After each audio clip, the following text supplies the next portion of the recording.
Hello, my name is Alexandru Stancescu. I am a data analyst at btProvider and certified Tableau qualified associate. Today I'll be showing you how to do a radial jitter plot in Tableau. This is a type of representation where you want to see individual items, like let's say your orders or your customers or your products based on one measure, let's say profit. And instead of visualizing them like a text table or a bar chart, you have them orbiting around either the smallest or the largest value. So let's begin. I want to create first a parameter because I want my user to be able to select the measure he wants to visualize. So this will be a list, a string list. Then we'll have profit, sales, and discount. We get that here. Next, I want to create a calculate field which will be driven by my parameter selection. We'll call this generic measure. And it will be a case based on our select measure. So when it will be profit, I want the sum of profit. When it will be sales, then I want the sum, then I want the sum of sales. And finally, when it is discount, I want the average discount, because if I'm looking at a higher level than the order, which is the smallest one, then I don't want to be summing up discounts. I want to be averaging them for, let's say, a customer. Good. So I get that here. Next, I need to normalize my measure. So we'll apply a normalization formula, and we'll call this calculate field normalized measure. And it will look like this. So we have our measure from which we will subtract the minimum, the window min of our measure. This means the minimum from our pane area. Okay, and we will divide this by the maximum of our measure from which we subtract the minimum of our measure. If you replace this argument here, so instead of subtracting the min, if we subtract the max, then we'll actually be making the dots orbiting the highest value instead of the lowest. Good, so I get normalized measure here. Next, we need a random number generator. It's already been created here.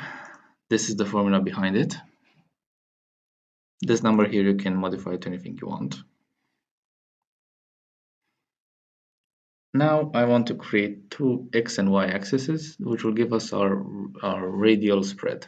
So we'll create, let's say, radial jitter x, which will be our normalized measure multiplied by the cos of our angle.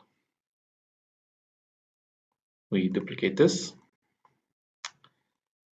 and we modify this to a sin and call it y.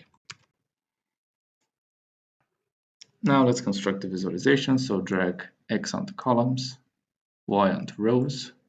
We get nothing. Now we need to drag order ID onto detail. This is, yes, I want to remember, this is the level at which I want to do this visualization. You see it's not running because I need to specify that it's using order ID. So compute using order ID. And now we get something. Let's also show our parameter. So we're visualizing now profit. Let's drag our measure onto color and onto label and only show the min and max on label. Let's also make this fit the entire view.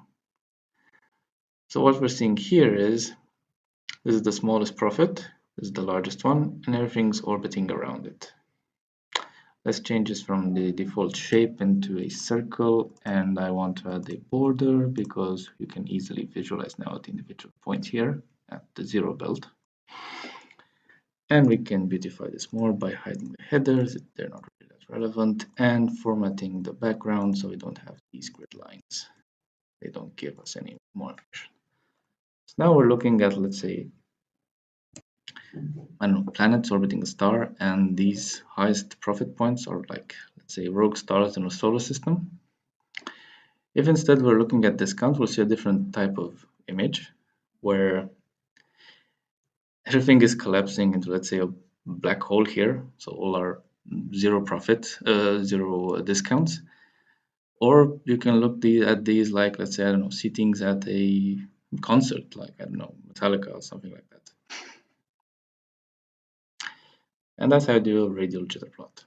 Thank you for your time. If you have any other questions, please feel free to ask.